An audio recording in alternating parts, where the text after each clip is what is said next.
Wanted, a new identity. In this article, I am going to handle Serdar Kökçeoğlu's documentary film Mimaroğlu 2020 on the political and private domains. Then, I'm going to touch upon the technical questions and opportunities that are provided by documentary as a genre. My aim is simply to posit questions rather than answering them. In the documentary that was produced by gathering the archives of İlhan Mimaroğlu, the first thing that stands out is the political aspect. When describing his works at Columbia University about electronic music, Mimaroğlu prefers the word suicide. What makes him use these words is the marginality of making electronic music in a period when it can be described as avant-garde, besides being political.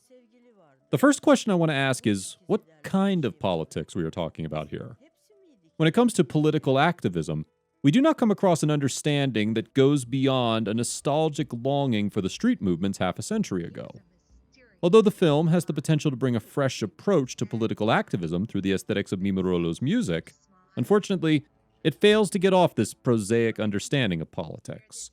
Almost melancholically, the documentary again confines a couple of footage of the street protests in rote fashion.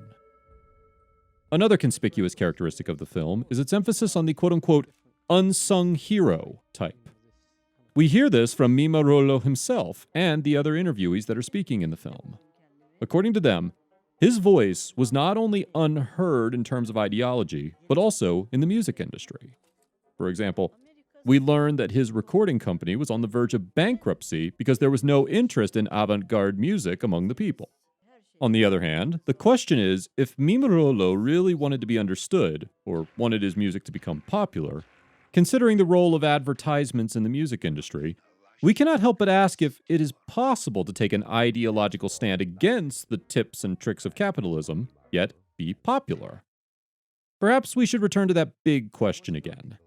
Can technique be independent of ideology? Is it possible to refrain oneself from the very nature of the music industry, i.e., making your voice heard by many and at the same time being avant-garde? Mimaroğlu, who has positioned himself in a distinctive place from the very beginning, seems to be aware of this dilemma by calling his work suicide from the beginning. Even though we think that İlhan Mimaroğlu is in the center of the film, there is another story that surpasses his. The story of his wife, Güngar Mimaroğlu. For example, we do not find any information about İlhan Mimaroğlu's childhood or family, even that he was the son of a well-known late Ottoman architect, Mimar Kemalettin.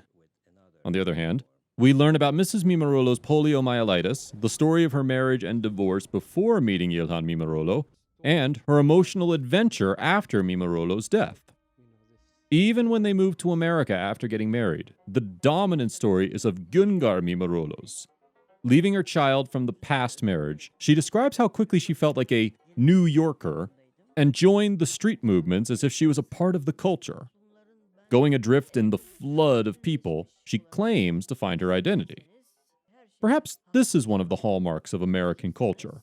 You cast adrift in the crowd, and congratulations, you have already been a part of it. If you can't find your identity here, there surely is one for you. Besides the story of these two people, what attracted my attention was a third one that we can consider as the other side of the coin. The story of Rüstem Batum. Mrs. Mimaroğlu tells how she left her little son behind when she left for America to become a free woman, to work, and to live an activist life. I already mentioned above, the story of this child is what caught my attention the most. Think in the terms of negative space aesthetics. If we are to find an interesting narrative, it must have been engraved right in here. The director does not leave this question suspended, though.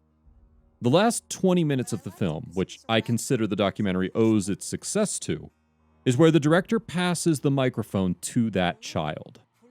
Edited almost in the form of a dialogue, we listen to the problems of Rüstem Batum, the child left behind, and Güngar İlhanoğlu, the abandoning mother. If we are to seek the director's signature anywhere in this film, I think it was in this part.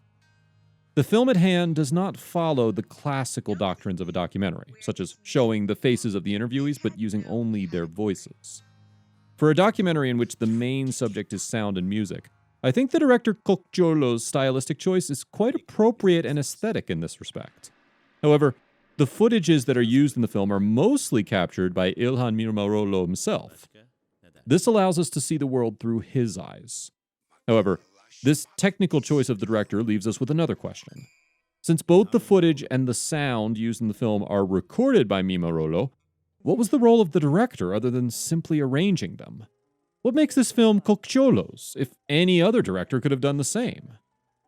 My answer to this question is that the director's stylistic preference on establishing the whole narrative on the sound layer and letting the voices speak, not the faces.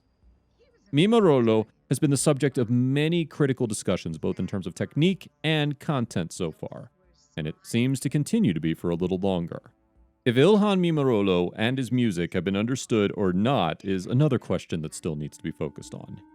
In this review, my aim was not to answer these questions, but underline some of them and add a couple of new ones.